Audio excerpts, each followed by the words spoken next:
Hi, choral directors. I'm Jeff Johnson, Director of Choirs at the University of Kentucky. I was really privileged and pleased to be asked to share some thoughts about Reinberger's Kyrie with you in the hopes that maybe we can offer something that might help you a little bit as you prepare your students for the all-state auditions. I think this is a great choice for an all-state audition piece.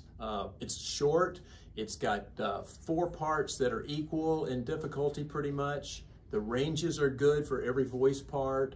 There's not many words at all. And it's a good teaching piece. We can teach a lot about both Romantic style and Renaissance style because it's in the style of Renaissance. So Joseph Reinberger, born in 1839, died in 1901. Those dates put him firmly in the mid to late Romantic period. And he was German speaking, we'll talk about that in a moment, but his contemporaries would have been Brahms, Wagner, Liszt, Fauré, and other composers like that. Reinberger was born in Liechtenstein, which is one of the smallest countries in the world. We're told that it's the 6th smallest country in the world. It's 52 square miles, which puts it bigger than Bowling Green, but smaller than Lexington, the whole country. A couple of fun facts about Liechtenstein. Liechtenstein is one of 2 countries in the entire world that are doubly landlocked. It sits between Austria and Switzerland, and landlocked means it doesn't touch an ocean, right? So not only does it not touch an ocean, but it's doubly landlocked. The countries that it touches don't touch an ocean either. What's the other country in the world that's doubly landlocked? Any guesses? Correct. Uzbekistan. You got it. All right, final fun fact about Liechtenstein, his place where Reinberger was born, is that their soccer team, their national soccer team, is historically bad. And in fact, they won one match that was noteworthy. It was Poland. They beat Poland's national team by 1 goal, and it was such a huge disgrace for Poland that their coach quit the next day. There you have it. All right, now, So Reinberger, born in Liechtenstein, moved at an early age to Munich, Germany, not too far away, and entered the Munich Conservatory of Music at like age 12. I mean, this is a guy who at age 7 was the organist for his church, and at age 8 they were already performing his pieces. I mean, it sounds like Mozart, right? So he was a prodigy.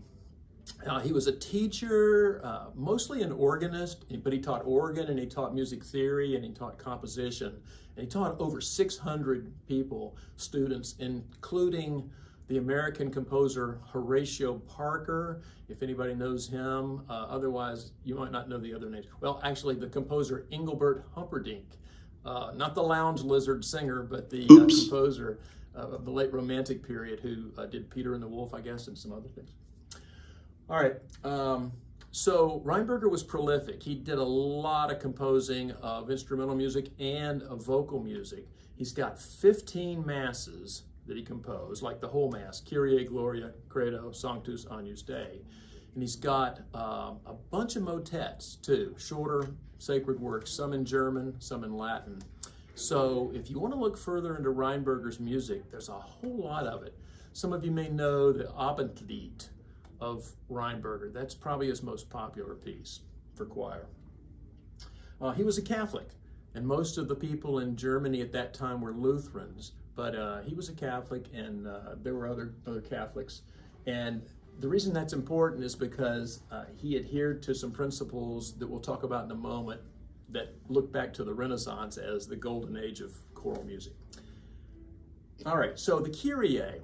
It's the first movement of the Mass, as you know, the Kyrie, Gloria, Credo, Sanctus, and Agnus Dei. And this is the first movement.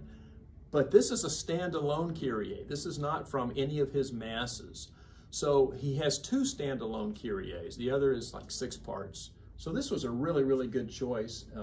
And the committee dug this up out of off of CPDL, I think is where they found it originally. And then we've changed the edition a little bit from the CPDL edition. But so it's a standalone Kyrie. It exists by itself. Wrote it when he was 17 years old, the age of your high school seniors. All right, this piece, though he was a romantic composer. He's writing in a Renaissance style, okay? And the reason is that in Munich at that time, there was a society called the Sicilian Society, and their whole thing was, let's return music to its pure form of Palestrina. And Palestrina was like the model for church music at this time, even in the late Romantic period. So he's writing in a style that, for all intents and purposes, is Renaissance style. Some of the traits of the Renaissance polyphony, let's just kind of remind ourselves of some of those. Mostly stepwise, not always, but mostly stepwise melodies. We have 4 equal parts. No one voice part is more important than another. Pretty simple harmonic structure. Nothing really crazy like Wagner, for instance. So very few accidentals, if any. There are some compositions in this style that have no accidentals. There are no extreme dynamics. And in fact, in this piece, there are no dynamics at all. We'll talk about that in a few minutes. No complicated rhythms, no divisi of voice parts, which is nice for our purposes. Clear texture, not dense. Written linearly, horizontally, not in chords, not homorhythmically. Imitative, like voices imitate each other. But the most important thing of all that, I think, is the equal voices. Sopranos are no more important than the tenors or the altos, etc. So those are basically the qualities or characteristics of Renaissance polyphony that Reinberger is adhering to with this piece. All right, the first thing we see is you're going to have on your edition 4/2 as a time signature. Now mine's 8/4. This is an earlier version, which is going to be in your version 4/2. So that's a challenge right off the bat. So our singers have got to count half notes as the beat. All right. And this again is a Renaissance thing. Longer note values was a Renaissance trait you might remember from your music history classes. All right, 4/2 time. And then we've got these, what I'll call main themes. Okay, the first main theme starts here. I'm going to put it in brackets with the sopranos.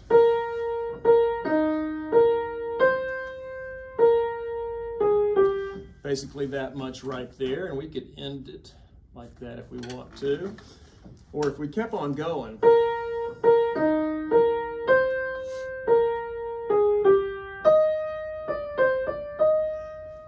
we could go to here.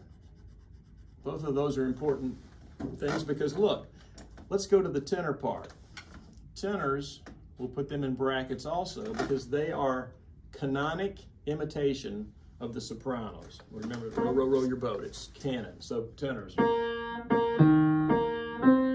going a little fast. That much is identical to the soprano.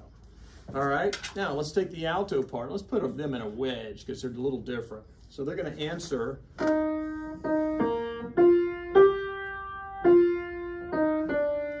We can stop there. We'll put our ending wedge there for them. The basses are imitating the altos.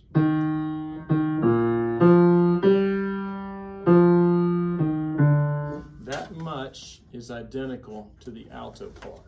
So our whole first page really consists of just a simple idea that's repeated over and over. All right, now, I did this in 2 measures because at this point we want the sopranos to toss the ball to the altos. But let's talk through for a moment maybe some scaffolding ideas or some sort of layering, teaching layering ideas. If I were teaching this first page of this piece, first of all I would do it on solfege and I would have everybody be a soprano.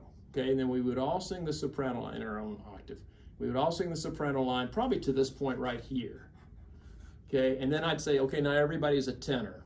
And we would all sing the tenor line to this point right here, which is exactly the same thing, right?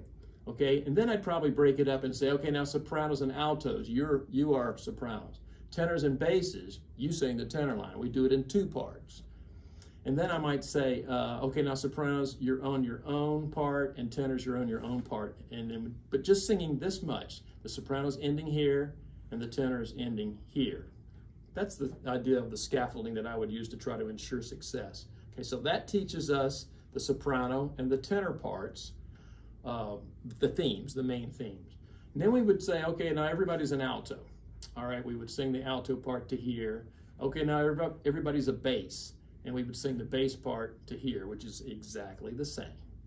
Okay, and then we break it up the same way. We'd say maybe sopranos and altos, you sing the altos for 2 measures. Tenors and basses, you sing the bass part for 2 measures.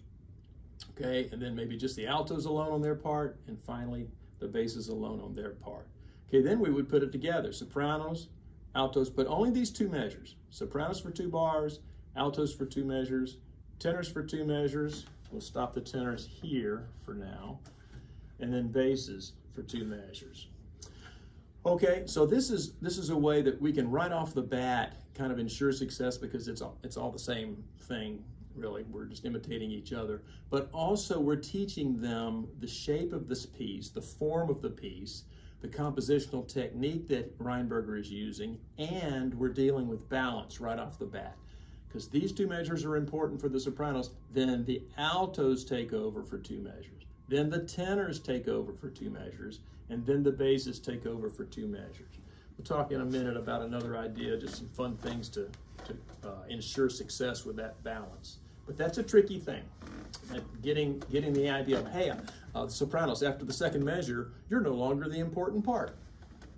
And the sopranos, again, have this theme here, and this is their 2nd statement of that theme. Then the altos, altos are going to be a wedge. This is their 2nd statement. Okay, so then we have the basses imitating the sopranos this time. So the basses are in a bracket, and then the tenors are imitating the altos. So the tenors are in a wedge, are marked with a wedge because they're imitating the altos. Now, that takes us to this first cadence point right here on this chord. And I'm going to stop on this chord for, the first, I don't know, week or so. We're going to only rehearse this first section. Well, let's call it A. So now we can label this section A. All right. Then this becomes section B. And we've changed words to Christe. All right, let's talk about the overall shape of this piece now, because we can sort of see it. When we're talking about a Kyrie, anything that has the words Kyrie in it, we're talking about an ABA structure, probably, because the words are in an ABA structure. Look over here. Here's our text of the Kyrie. Kyrie eleison, Christe eleison, Kyrie eleison. That is A, B, A. A is an ABA form, and composers often then mirror that form in their musical form. And Reinberger does that, pretty much. It's an AB, A prime.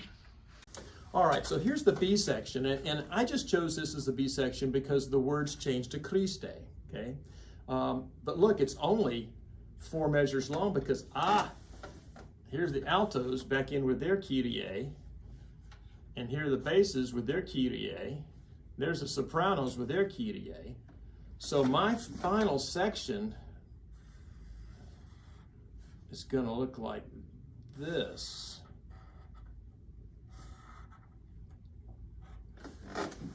This, for me, is going to be A prime. So A, B, A prime. This is the 3rd and final section. We'll talk about this section in a second.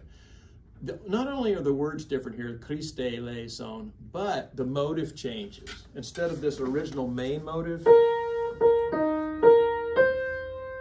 we've now got what I'll call the syncopated motive. 1, 2, 3. Comes in on the offbeat. Okay, so if this is a syncopated motive, we'll circle it. Christe, Christe. It's answered by the sopranos in inversion. So it's just a perfect inversion of the alto line, okay? And then the tenors imitate that exactly, the inverted form, and the basses imitate the alto form, almost. Yes, B natural, okay? So we've still got the imitative polyphony going on, but we've changed motives. Now, this is not a new motive in the piece. It was introduced way back here, right after the sopranos sing their main theme, then they jump into it. So let's go back here and circle this too. So they have already, the sopranos have already learned their little Christe motive way back here in measure 4. Okay, let's find other parts. Let's find that motive in other places. Here it is in the altos. Ba da dee da da dee, there. Okay, let's see. Here it is in the tenors, descending. All right, and I think that's all in this first little section. But this is the first descending syncopated motive, which he then uses for the B section, the Christe section. All right, let's see if there's a couple others, I think, here in the B section. Yeah, here's the tenor one. This is kind of tricky. There, Christe, Christe. And I think that's it. Yeah. Okay, so that's all of the syncopated motives. But look, once they've learned the syncopated motive and the main theme, that's most of the piece. Because even here, when we go to the A prime section, the third section, which goes back to the words Kyrie, it's the syncopated motive. Here it is, alto, ba da dee da da ba. Then they do it again. But you could say, wait a minute, how come they don't finish it? Well, it is finished. It's finished in the tenor line. So let's start here with the altos. 2, 3. And then the tenors. So it jumps from the alto to the tenor. This is just kind of a little fun technique. There's a really cool word for this technique. It's called a durchbrochene Arbeit. Oh, it's so fun to say. Here it is. It's a real word, I promise. Here it is in the Harvard Dictionary of Music. Durchbrochene Arbeit, a technique of composition often encountered in works of the classical period, or romantic in this case, in which melodic material is broken into fragments and distributed among 2 or more instruments or parts. I mean, it's just breaking up the melody, basically. But it's a fun word. If you wanted to use it, you might have fun with your kids. Brahms did this a lot, and we know that Reinberger basically adored Brahms, really. He and his wife had Brahms over for dinner one night, and they were like so excited. Well, Brahms is coming to dinner. Guten Tag! Johannes Brahms! And became lifelong friends. So Brahms was a model for Reinberger musically. All right, so back to the syncopated motive in the A prime section. Here it is with the basses. Da de dee da da ba. And that's it for page 2. Now, notice, in conjunction with the syncopated motive, boom, we have reintroduced the main theme. Now, it's in a different key. But that's the main theme right there for the sopranos. Okay? So, now to the last page. Next voice in with the main theme, the tenors. I'll put them in a wedge. And then these guys, the basses, I'm going to put in a bracket because that's the same pitch imitation as the soprano. Except they go up to the E flat. So that makes that note a little tricky because it's different. Okay, soprano's theme, tenor theme, bass theme, and then the tenors get it again one more time here. And then that's it. The altos do not get the main theme in the final section. Now the altos do get the privilege and honor of reintroducing the text Kyrie, which brings us to the third section. So when I'm rehearsing this piece, I'm going to rehearse the first section stopping here. Then I'm going to rehearse the second section for like a week, starting here and ending at these points. And nobody sings any notes going into the next section. This helps the students to realize, okay, that's part of a new section. That's not part of what we're rehearsing today. So that when we begin our rehearsal of the A prime section, it starts with the altos on this word Kyrie.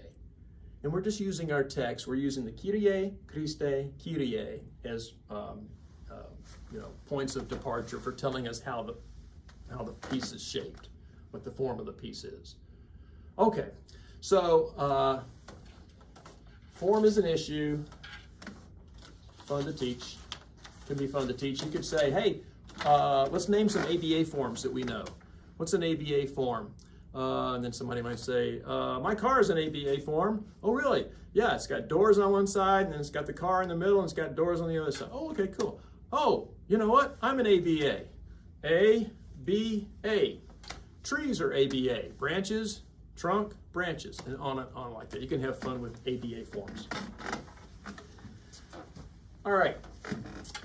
Okay, let's talk about these things now, and then we'll close up. We're going to talk about text, intonation, dynamics, balance, and vowel modification. For the text, again, this is a great choice for all state auditions because it's just a very few words. It's technically Greek, right? Kyrie is Greek, but it's been part of the Latin Mass for so many centuries that everybody thinks of it as Latin. Fine, okay? So most people use Latin pronunciation when they're speaking the text of the Kyrie. So I would advocate that as well. Kyrie, le, son. Now, there's a diphthong, le-i. I recommend that you don't even mess with the diphthong. Just make it a pure le vowel. Many, many times this is what's happened. Now, Reinberger gives us that choice because he doesn't assign a little note to the le-i. It's just le, son. Fine. I think that's what Reinberger wants. Let's give it to him. So a pure e vowel right there. Some people like to say zone with a Z. I prefer the S because there's no Z in Latin. I know this is Greek, but again, we're using Latin pronunciation principles. So son with an S. The other thing is the flipping of the R on the second syllable. We don't want the American R, right? We know for sure we can't have any of that, like 0% of that. So instead of key, or this is also going to be a problem, trying to flip it a bunch of times or roll it. But if we flip it one time, Kyrie, which to me, I would teach it K-E-E, D-E-E with a soft D. Kyrie. Sounds like a flipped R. Kyrie eleison. For the son vowel, I like it almost rose, almost the closed O rose. Technically, it's an aw, like awesome. Son. I like it more closed. It's your choice. I've heard both, and both can sound good. Okay, that's it. Then Christe. It's the only other word in the whole piece. Now, it's interesting because there's no U vowel in this entire piece. There's no A vowel in the entire piece. Just E, and O. Pretty simple. All right. Intonation. For me, descending half steps are an issue in every piece that we sing that's a cappella. So I'm going to go through the score and I'm going to circle every descending half step. I won't do it right now, but I'll do the first page. Okay, let's take the soprano line. There's one here.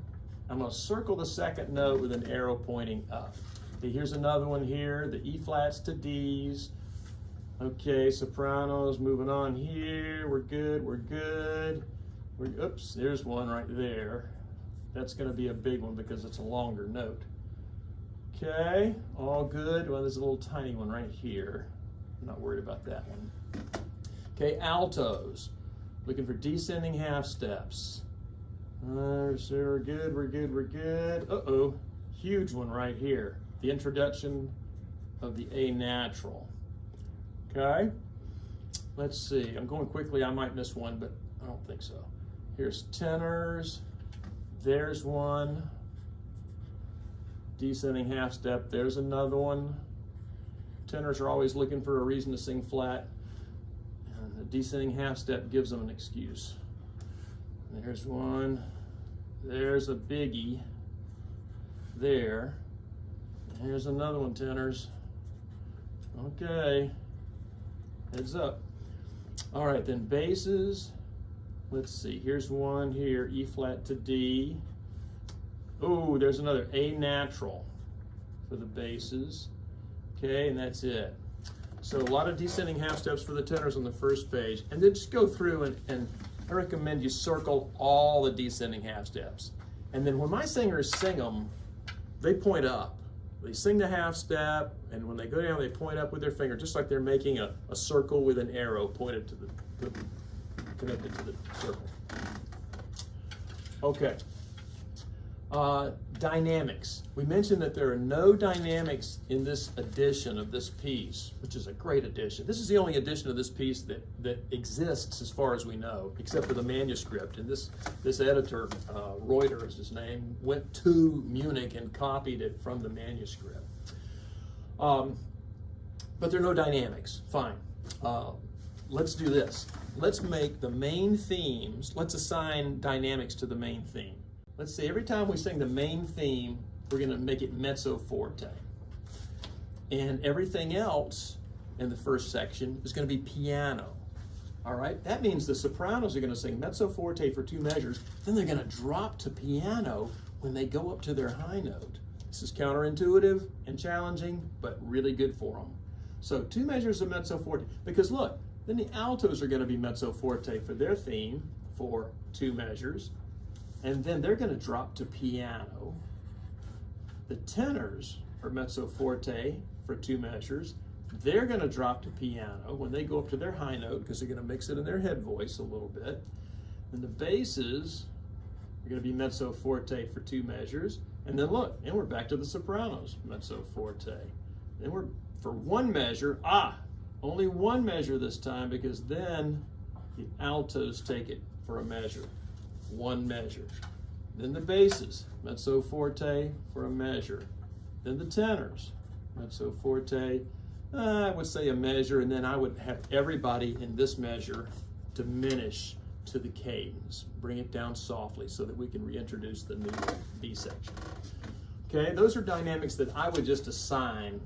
And remember that we're not talking about extreme dynamics because this is Renaissance style. So mezzo forte is going to be the loudest that I'm going to want anybody to sing in this piece.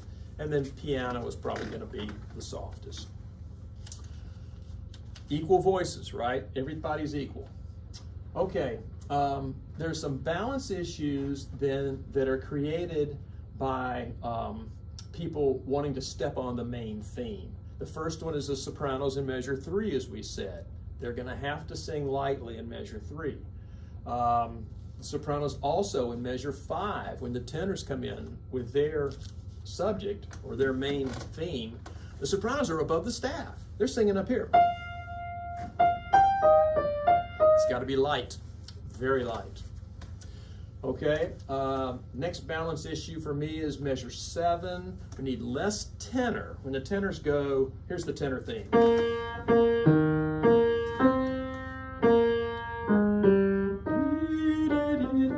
They're going to go head voice right there, nice and light, because the basses are singing the theme in measure 7.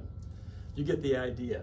In measure 10, we need less soprano. Look at the sopranos. Here's measure 9, main theme sopranos. G, F, but the G and the F can't cover the alto theme in measure 10. So less soprano in measure 10. Okay, I would just carry that principle through the piece, and then I'll say a word about the last chord. This to me is a really good opportunity for a pyramid chord. So what I'm going to do with my choir is I would have the bass note be the loudest note, then the tenors would be the next loudest, or next softest, I guess. Then the altos would be softer still, and the sopranos would be the softest note in the chord. That's going to tune pretty well, I believe, or tune the best. So I'm going to go for a pyramid chord, and I'm just going to show them a little pyramid every time we get there to remind them. Now, if the basses, I don't know if they'll need to sing the low note, if the basses will have to sing the low note or not, to show that they're bass twos. Do they have to? Okay, I'll stop that. Okay, so in my quartet, I'm probably gonna encourage my basses to sing the higher note because they need to be the loudest note in the pyramid, and maybe they can't sing the low E flat very loud, so very strong. So I'm gonna probably have them go to this high note here and forget the low note there. All right, but again, a pyramid will help this chord tune at the end nicely. Okay, finally, vowel modification. There are a couple of places where the composer has given us challenges. He's put vowels, really bad choices of vowels on specific notes. The first one is measure 9 for the sopranos. The sopranos are singing. That's Kyrie, and those first two notes are a closed vowel, but we know that sopranos should not sing closed vowels when they get to the top of their staff. They should sing open vowels. So they're going to have to modify that Kyrie, Kyrie, Kyrie, and then after that they're fine. Le is an open vowel, fine, no problem on that G, it'll sound great. Son is relatively open, that's going to sound fine too. But the Kyrie, the closed vowels, need to be modified when the sopranos are above the staff. It also happens in measure 19 for the sopranos.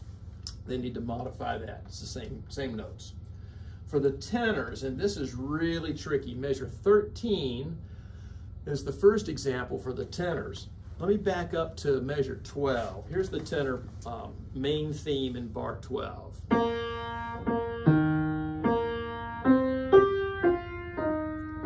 Now that's a tough line because it's right over their break, and there'll be some cracking and stuff like that. But we can mitigate that to an extent, and by changing this vowel instead of the open sound. Yikes! Let's go, when we go above the staff with tenors, let's change it to like an A, like a closed A sound. So the tenors are going to sing with the A sound above the staff. And it'll sound a lot better than that open E vowel. Okay, let's see another spot for the tenors, measure 21 and 22. That is, here. Okay, so the tenor's in 21. And that's an open vowel that's not good for the tenors. So, sounds better than So have them close that to an A vowel right there. Tough parts for the tenors right there. Okay, last point that I want to make about vowel modification is the basses. If they do sing this low note, they should open it up to more of a saw instead of trying to sing a closed O, saw. I can't sing that note, but they can if they open up to an aw sound. So modifying towards an open vowel for the basses there. Okay, I hope that wasn't too tedious for you. If you made it all the way through, maybe you fast forwarded through some parts. But I enjoyed doing this research and analysis. And again, I think this is a great piece, and I wish you a ton of luck as you're preparing your students for these all-state auditions.